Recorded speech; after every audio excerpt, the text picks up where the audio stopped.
So I think we're gonna start. Um, so here's the official hello, everybody. I'm Rami from Ozcode, and I'd like to welcome you to our webinar today. Just a bit of housekeeping before we get started. As I just said, you can shoot your questions to our Slack channel at any time. There's the link in the chat window, and we will try and get to all of the questions at the end of today's presentation. If you miss anything, don't worry. We're going to send you the recording after the webinar. Our speakers today are Karl and Idan. Idan is our developer advocate here at Ozcode, and Karl is an associate product manager at Datadog. They are going to be talking about how to use observability to resolve errors in production. Karl's going to talk about using observability at a system level. And then he's going to hand over to Idan, who's going to go into using code level observability to solve errors, because sometimes you need to dig a little deeper. And with that, I think we can get started, and I'll hand over to you, Karl. All right, thank you, Rami.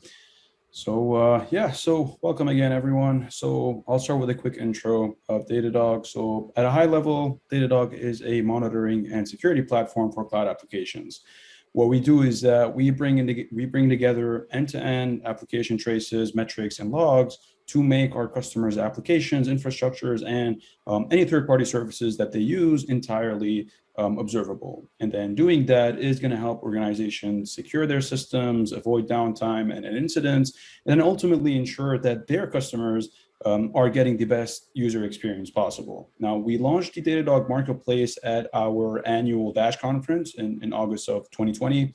And the main purpose of the marketplace is to continue growing the Datadog ecosystem. And so that way we can extend the Datadog platform to monitor new technologies and new data sources, essentially. Now, the Ozcode integration is a great example of these better together opportunities that we see with our technology partnerships. And the marketplace is a platform for us to deliver these solutions to our mutual customers. Now, we know that our customers use a variety of tools in their tech stack. So with the marketplace, they can benefit from our ecosystem of partners' expertise in a number of different areas, such as live debugging in the case of Ozcode.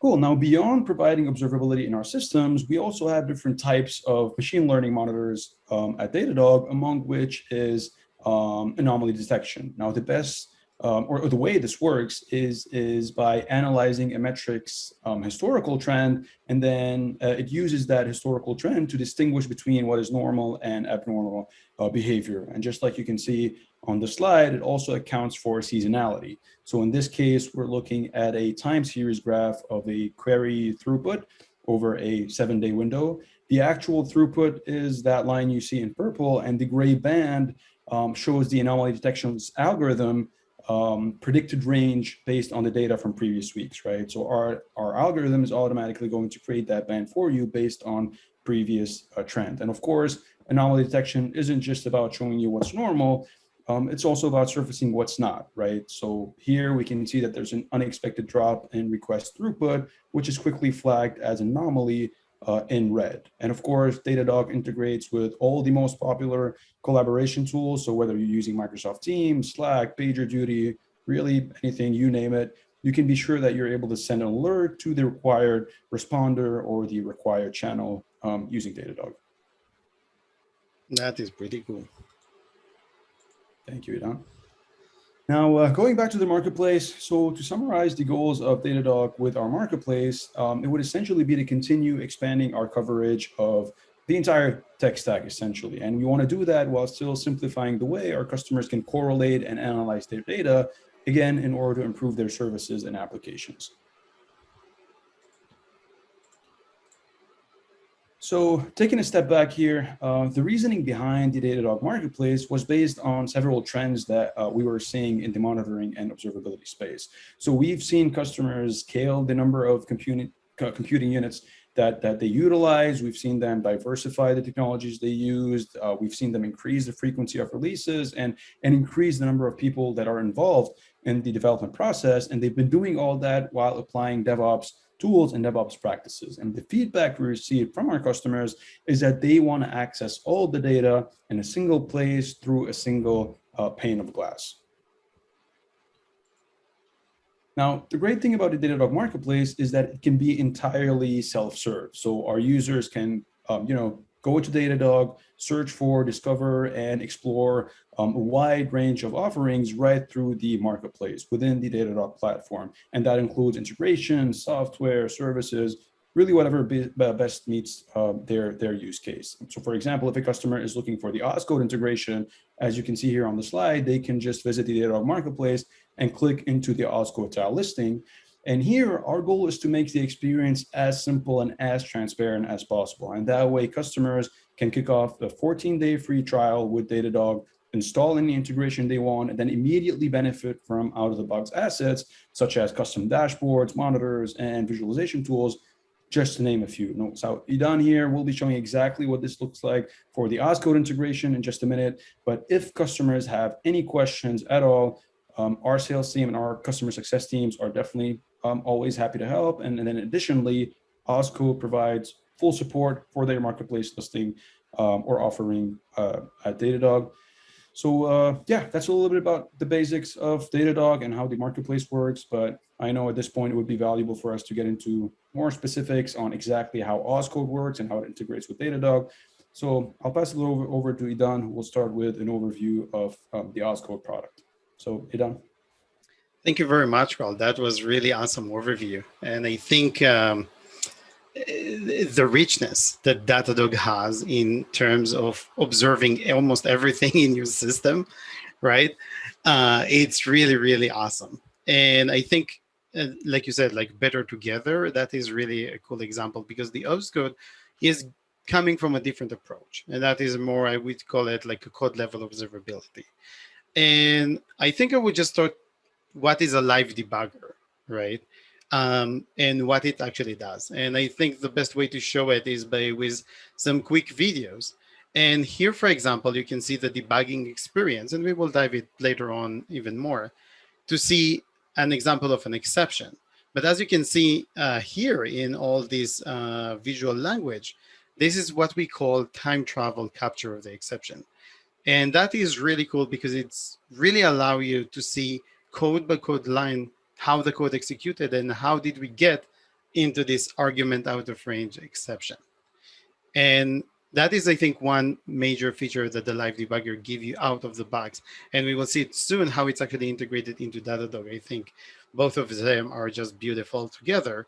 The other thing is tracepoints. And with tracepoints, what it allows you, again, in a code level observability, is to put a tracepoint, like a non-breaking breakpoints, everywhere on your code, and then get all those variables and actually the state of the program when that tracepoint was hit. And it doesn't matter if it's on your staging or that is on your production.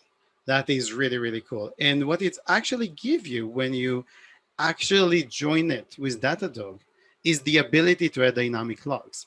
And that is basically what we will show you today. And that I think the main idea of why Ozcode, I think, and Datadog really, really integrate nice together. If we try to make it like an analog to a car, right? System observability will give you like these huge metrics of if something like is went wrong, like let's say the engine is overheated, and then you will actually get an alert. It's not a hot day, it's your engine, right? But what Ozcode would then allow you sometimes is to open the hood and add new probes exactly where you need so you can actually understand why the agent is hot, in the sense that you can, as a developer or even as a IT professional, you can actually go and look at the line of code that actually goes to things. And with the marketplace, it's really cool because it's like less than 5 minutes installation. And the way it's actually worked, it's extremely lightweight. You don't need to change your code, no CI/CD changes, no need to connect to source control. It's really 5 minutes and you're up and running. And basically it will give you the ability to fix bug faster. And with that, let's go to the main event, which is, let's see it in action. Let's see what it's all about. So I would usually, when I go and show you a new window, I will take a few minutes just to go over around what you actually see. If that is the first time that you see Ozcode, it's the first time that you see Datadog. So here it's a pretty cool visualization of traces. And that is pretty cool, the ability of Datadog to actually show you how things are connected and how things are actually related and talking to each other. And every time you go and you look at a service, right, you will actually get a lot of information regarding that specific trace. And in a minute, we will actually see some more interesting traces in a bit. Now, before we continue here to see all the traces and all the filtering capabilities, let's introduce you to the system that we actually monitoring. Now, we seen it several times before if you see our webinars.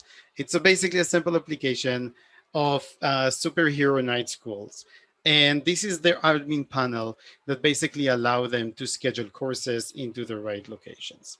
And as you can see, most of those courses has been scheduled, but 2 of them haven't. So let's see why not. So when we try to do it, we get that, hey, something went wrong, right? That is basically what your user will see. Now, what we want to do now is to actually see what's went wrong here. And we will give it a few more seconds, I hope, to get to see the errors. Yeah, you see here, now we got few errors that actually happened. We actually got the trace from Datadog or to Datadog. Come on, I saw that one. Where are you?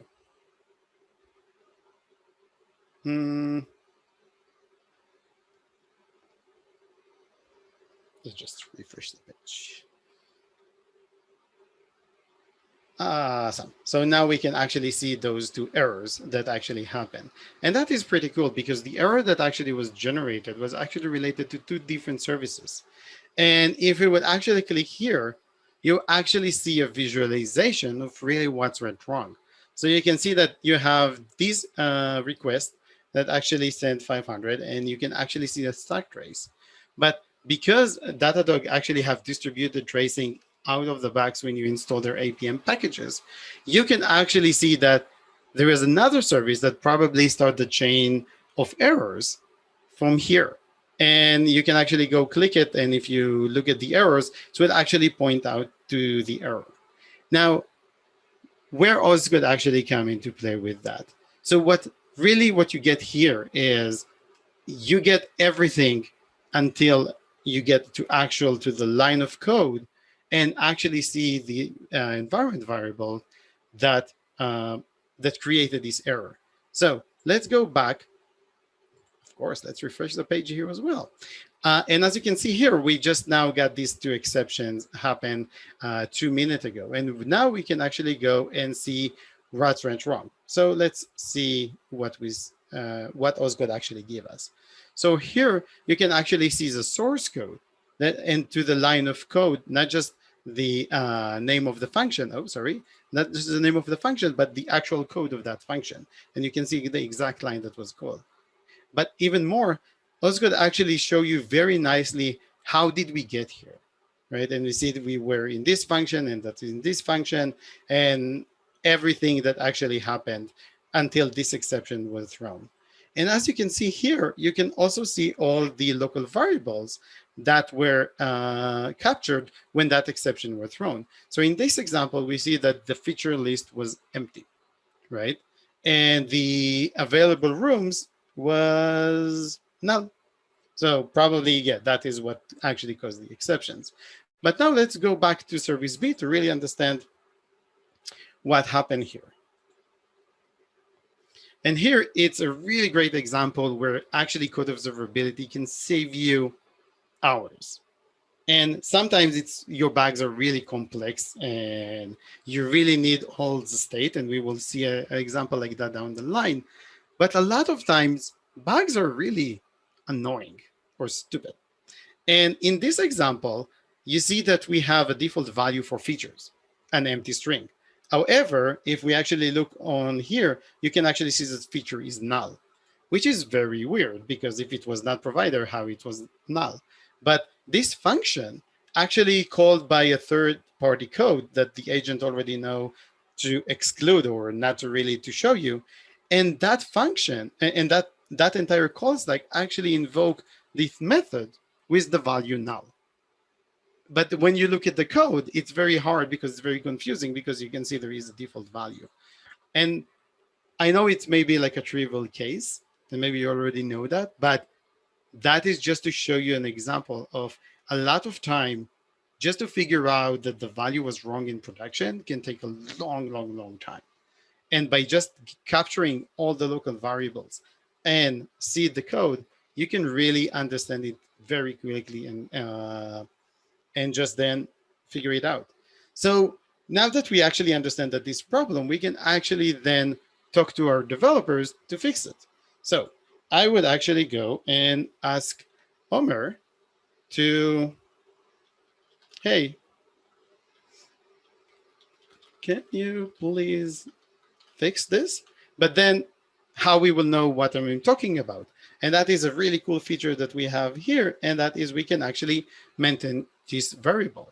So now that I send it, every time, so we will see that message in a minute. Every time Omer would get this notification and would click on this link, that we call a pointed time link, it would actually get him to the right location on the stack and also will highlight the local variables that we have. So that is a really good way to then to collaborate on those production issues that you have. Now, before we go to some cool demo about when we will start sabotage the night school, I just want to show you one more feature, and that is what the time travel is all about. Sometimes it's not really, that is specifically right when you try to debug with exceptions. And when you try to debug exceptions, when you can debug exceptions, you sometimes need to understand how we get to this place. How do we actually get there? Because usually an error is get thrown when the state is already been corrupted. But usually it's few statements before that that actually cause this state to be broken. And for that, we actually have time travel recording. And now we can actually request that to be instrumented again. And actually, it's a good time to actually explain how the Ozcode agent able to capture those exceptions in the first place. So the Ozcode, and I think that is another good example to see the differences in perspective and what actually they give you. So the Datadog profiler or the APM is recording everything. And the Datadog experience really give you this amazing ability to understand how your system behave in normal and like Karl showed us, detect anomalies, right?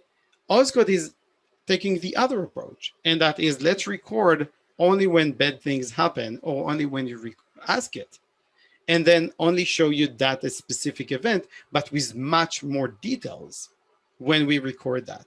And the agent itself will then wait until an exception happens. And when that exception happens, it will actually take the call stack and then add instrumentation live. That's why it's called the live debugger. And then it will actually capture it once. But now I actually ask it, hey, can you capture it again? But this time capture it with full-time travel. So, and with that, let's just go and try to create a new error. And now that we created this new error, we can actually go and do a small refresh. And now we can see it's fully captured. And the icon changed to show type of a movie, because this is not just give you a still frame of what happened when that exception happened. You can now see how we got to this line of code. So you can see this if was null, exclude room is null. So this if statement was evaluated to false. So it's actually telling you we didn't evaluate line number 6. And we did evaluate this expression and it went true. And therefore, because this is lazy evaluation, it will not evaluate this segment. But the tune try travel is not just for this function. It would actually go up, up, up, up, up, up, and up, and up, and up, and up. So that is what we call time travel. And with that, let's go back to create some chaos. So now we understand why those two courses are not scheduled, because they have basically the same issue with empty features requirement. However, all the other rooms are amazing, and everything was scheduled. But they now started the night school really want to understand what happened when they actually under attacked by evil forces. So they actually created this chaos lab that creates small breach and basically destroy a room. So that was in Banner Warehouse. So if we will go to the rooms here, we can actually see that this now is out of order. And if we will go to the courses, then we can see that, yeah, less people were scheduled here. And we can try to schedule, okay, we still find a room that is okay. But let's just continue. And let's just continue and destroy more rooms. And now we see there is more rooms actually being destroyed. And now there is tons of stuff that actually happened. And let's try to schedule this one. And that is weird. Now I'm trying to schedule this, that actually, well, yeah, we're okay. That didn't change. But this is something weird because it says that it's assigned 2 rooms, but there is no people actually assigned to the room. So what do we do in that point? So let's go back and see what we can actually see in what we can actually do. And we will jump a little bit to the production debugger. And for that, we actually have tracepoint session. So you see there is several tracepoint sessions here. And what tracepoint sessions are. Basically, we have many developers trying to debug different topics and different issues on your system. And we will try to figure out what happened to the scheduling. So we now are creating a new scheduling issue. And what we will do here, we would actually try to understand what is going on. Okay. So with that, let's just search the function that actually responsible to resolve schedules. So I can just go and type any symbol and we will get this really nice experience to see where these functions was actually defined on all the agents that actually connected. And as you can see here, we can see the code for that function. We also see really this nice code experience, code explorer experience. And here we can actually put a new trace point, right? And now we can create a message. And let's say we got a new schedule for, and I can use those curly brackets. Same thing if you use Serilog and other type of logging services. I can actually use arguments from all the local variables and all the arguments for that functions with, and now let's say how many people were actually scheduled. So let's just type student. Okay, cool. I got the student count.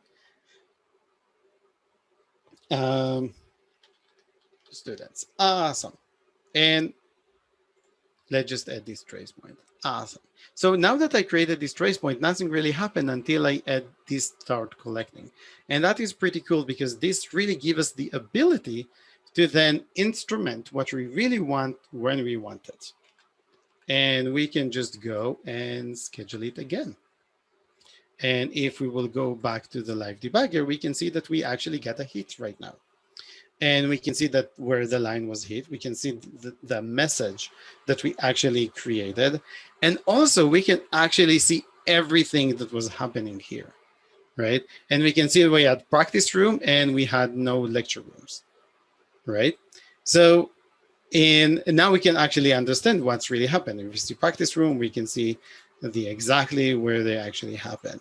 So let's go back to Datadog and let's just start searching our logs a little bit. So we can actually see that there was few warnings lately. And we can actually see that we just have failed to find a available room, right? So it's actually get that it came from resolve schedule and things like that. So that might be, I guess, what is going on, right? So let's make something pretty cool. So let's go back to here and let's go to a different functions, find available rooms. And here we can actually see this long warning log message that actually say, hey, there was a problem. We couldn't able to find rooms. But the problem that we have that we really want to understand, great, but what were the available rooms? What was the state of that? So we can actually add a new trace point. Now, this time, I would actually use something that I created specifically for this demo. And I created, and we will show later on with our tracepoint integration new package, this ability that if you start your tracepoint with the letters warning, it would actually create it as a warning message in Datadog. So let's say we didn't find any room. Basically, almost the same type of line as the log message. And as you can see here, we see that we get indication that this trace point was actually being instrumented in the code. And with that, let's just go and do this schedule again. And now that we did it, we can go, oh, sorry, not here, here. Awesome. We can actually go to the log and yeah, let's see, I hope it would. Yep. So here's the pretty cool. We see here that we get the warning actually inside Datadog. Okay. And that is pretty cool because now it's give us all kind of really, really, really cool features. And we will see them in a bit. But because this was a tracepoint message, unlike this one that actually only have information about where it was created, this message have much more information. And specifically, we know what method actually call that log line. And also we get a link here. And if I would click on that link, it would actually open a new tab with point to the exact same error that we had. And that message was not in the right locations, but let's see what happened here. So we can see that, oh, sorry, that is in Hebrew. Rooms, room 2 is null. And if I'm searching for available rooms, I see we have 12 rooms here. So that is interesting. There is something from Stark Hall, and there is a max capacity of 10. Okay, and the next room, another from Stark Hall, another 10. And as you can see here, these find optimal room functions also have this desired capacity. And the desired capacity is 20. And that is something that is very hard to understand if you don't have the context. How do we actually get here? But now with this capture, we can actually understand exactly what happened. We got 12 rooms, but all of them had less capacity than the desired room capacity. So instead, maybe book this room with only 10 people and only 10 students will actually attend this course. We just decided not to book anything. And that really caused the problem. Now, I think that is a great example of showing you how we can get from system issues into code level issues. But let's try to do the other things around. When the guys at the Chaos Lab wanted to create this, is just to practice to see how good the maintenance is actually going, is fixing all the rooms that have been sabotaged in case that actually would happen. But they didn't add the right metrics. So we can't really go and understand what is going on. The only thing that we can actually go and look at here at the capacity, right? And we can not really leverage all the power of Datadog that actually allow us to create all kinds of metrics. So because every time we create a trace point, it's actually a dynamic log in Datadog, we can actually activate this one. And I will just continue activate it. So what this actually does, and we can see we can actually start getting new hits right now, and we get them a lot, because this is basically the health check that is get called to the service to make sure that it's alive. And that health check return all kinds of stuff, right? But one of the things that they actually have is total capacity, which basically show you all the rooms that are in the state ready. And now that we actually did it, we can actually go to the log explorer. And what was the message again? Forgot. Overall, okay. So let's just remove the warning and let's search overall. So now we can actually see all those messages that actually start appearing. And the cool thing with Datadog, I can actually click on every field that I have here, let's say total capacity, and I can create a measure out of it. And let's see how we did it. And we basically say that this is a double and blah, blah, blah, blah, blah, blah, blah. And what that actually give us, that give us a really, really cool features. And we can actually go here to total capacity and click this graph, and you can actually see that now it's actually being created. There is 1.7. And now when we will go to the lab and keep destroying some stuff, yeah, and then I need to click here to go back to the screen. And this is a live tell. Yeah, cool. So we can already see that those things was 1695. Now they're in they're 1400. And if we will actually go to the log explorer, we can actually see that actually goes down. And just let's pause to what we were able to do here. Okay. We actually were able to add new logs, what we call dynamics log, without shutting down the production system, right? Without deploying a new version that have this metric introduced to the system, right? So we don't pollute the code, right? And we then use able Datadog log processing ability to actually create it as a measure. And I can just go and show you a previous example when they did it a few hours ago. They did the same drill, and you can actually see exactly how the drill happened and how they're able to maintain rooms and actually get back to the right location. But what actually they figure out that if the rooms are going between have less than 1,000 seats, it's become very problematic for them. And what it actually give us, we can actually go click here to export to a monitor. And we can look at that. And what monitor actually allow you to do is the ability to say, well, if the total room count is below 1,000, right? Then you need to report more than 5 minutes, right? You need to report about that. And if they're less than 500, then just give me a warning. And you can also see this really nice visualization here at the top that actually show you the actual fields. And I can say, we have some room problem. And here I can actually say, well, notify me about it. And I can say, you should do something about it. And then I can save.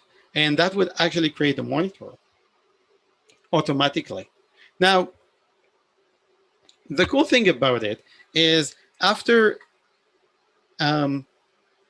because this is dynamic, we can do all kind of really cool thing about it. Because if we will go back to the rooms and we then go and maintain all the rooms that were got fixed and the exercise was over, if we created those metrics using static code, they will continue report.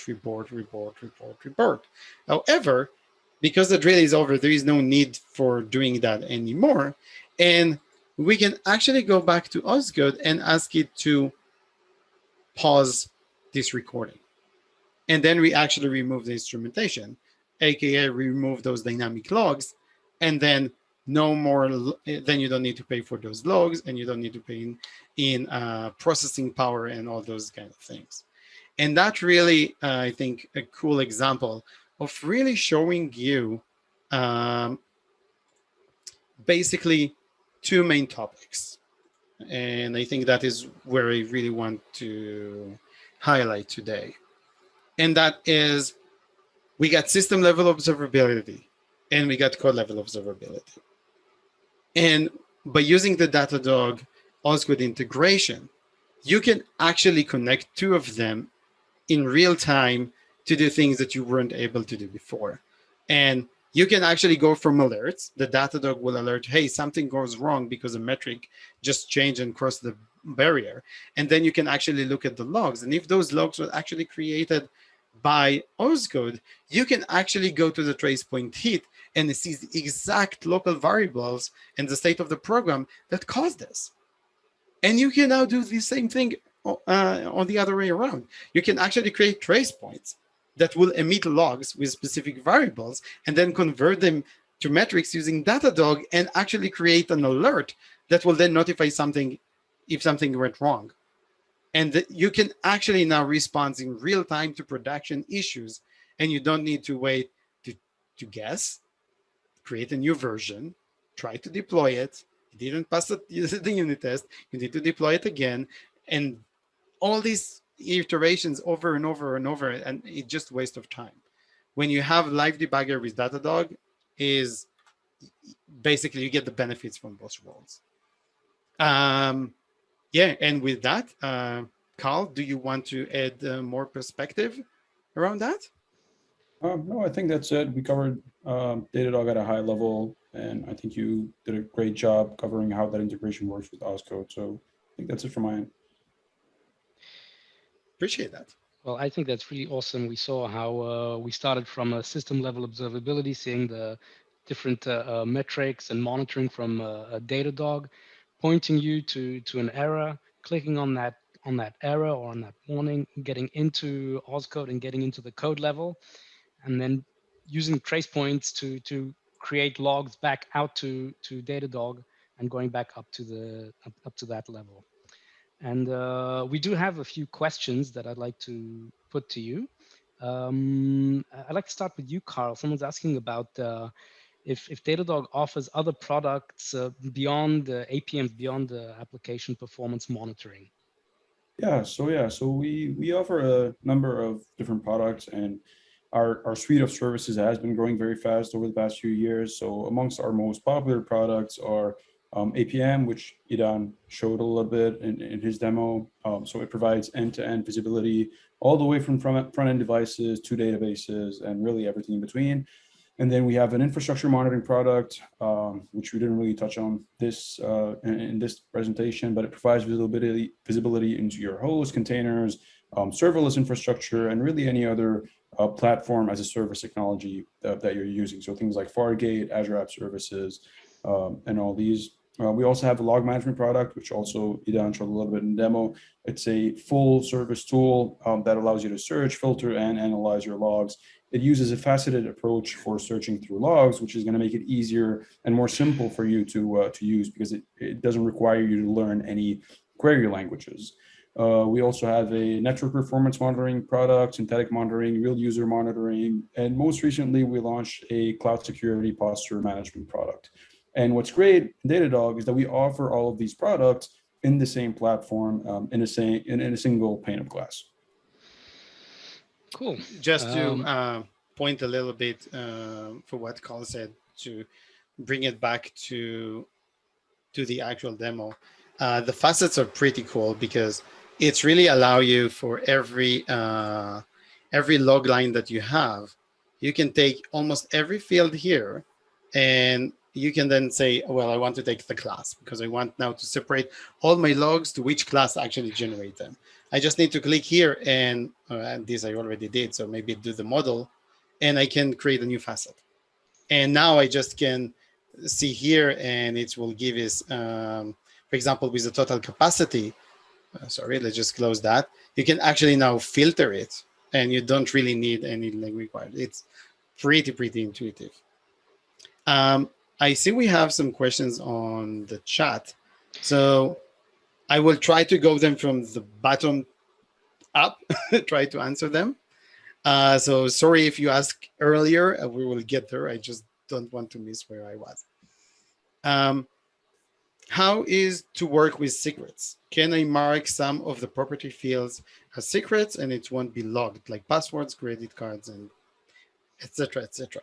Well, that is a great question, Jacob. And yes, production debugging is all about, two things. One, make sure that your system still up and running. And the second thing, how do you protect your clients that are using the site and how you can keep up with regulations?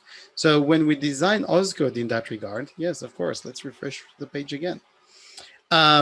We actually have built-in PIR reduction solution for you, and you can customize it to fit your own regulatory needs. So here, for example, you ask about credit card. Well, we have regular expression-based reduction. So every value that have those, every field that have this value would automatically be reducted. You can also create identifiers, right? So property names, and that also include when we capture network requests. And that will then, thank you very much. That would also then use this identifier to redact that as well. So I didn't mention it, but when you actually create a full-time capture, you would actually then get also all the network requests like HTTP, POST, and GET. And if you have a WCF, you will get those. And if you have a database query, you will actually see the query parameters that was sent and what went back from the server. So you can really understand exactly how do you get to the exception or the trace points. And even more, you can actually then even redact classes and namespaces. So that answered the last question. Before that, let me just read it so I know it's the questions. There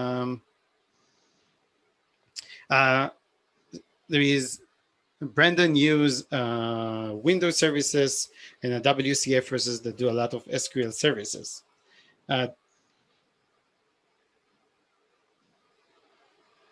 Oh, yes. So what Brian would say that they actually have an issue at the moment, and that could be a lifesaver.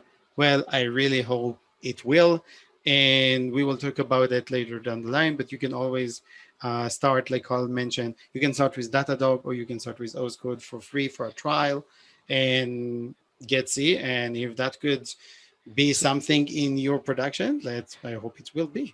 So I think, Idan, just because you're reading from the bottom up, I think you didn't scroll up far enough to see Brandon's question. And Brandon's question was does this work with Windows service applications?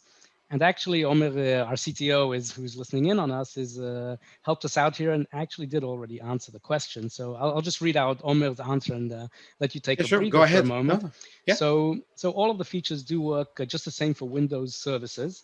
And beyond that, even if your Windows services communicate with other Windows services or IIS application pools, your trace points using REST or WCF, the dynamic logs will be correlated to the relevant Datadog trace ID, so you can see all the dynamic logs in context. Exactly. Actually, I didn't show you that. Let's try doing that. So let's see the traces and let's figure out, I think probably we need in the last hour. Let's go back to the one that actually have errors. And if we would look at this one in the logs themselves, you can actually, every time you go to a log message, right, you will actually see where that actually happened, right? And that would allow you to actually correlate when that actually happened in that entire context. So a pretty cool feature. Okay, and we did have one more question for you, Idan. And Isaac was asking if you can send code without PDB files and it will still work. Yeah.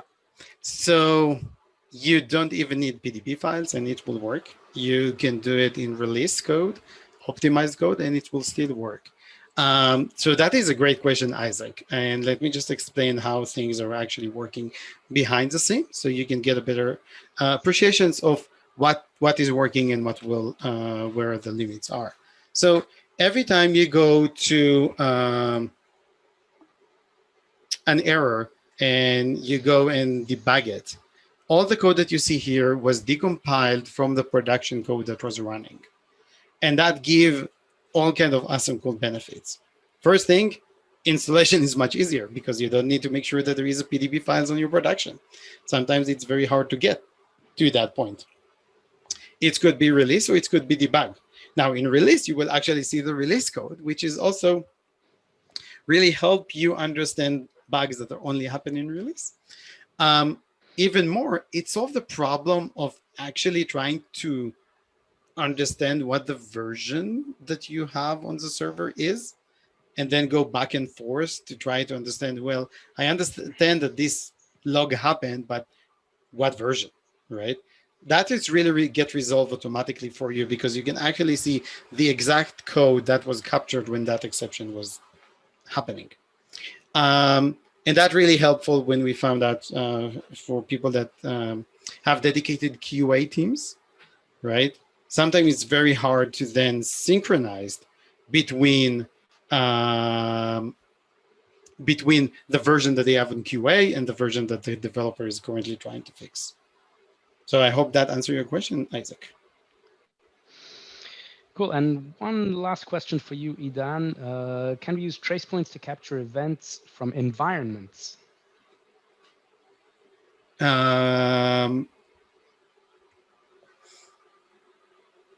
Well, that is a good question. I'm not sure what events from environments mean in your in the general perspective.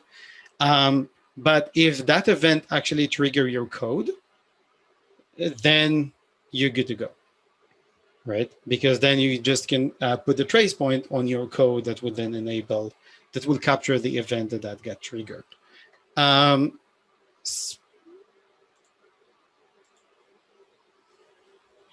Sorry, something jumped on my machine. Let me just, I do want to mention one thing about trace points. Let's just go to the room capacity one. What you can do, and you can actually, in terms of, you can actually create trace points that will only be triggered when a specific conditions actually met, right? And in that regard, you can say, I only want when total capacity is larger or is smaller than, let's say, the total assigned capacity. Okay, so that is pretty cool idea. So if you have code that actually have some variables, you can then even create events that only trigger based when those some specific conditions are met. So I hope that answered your question. Let me know if not. Great. I think that's pretty much a wrap. Thank you so much, Karl and Idan. I think that was an awesome presentation.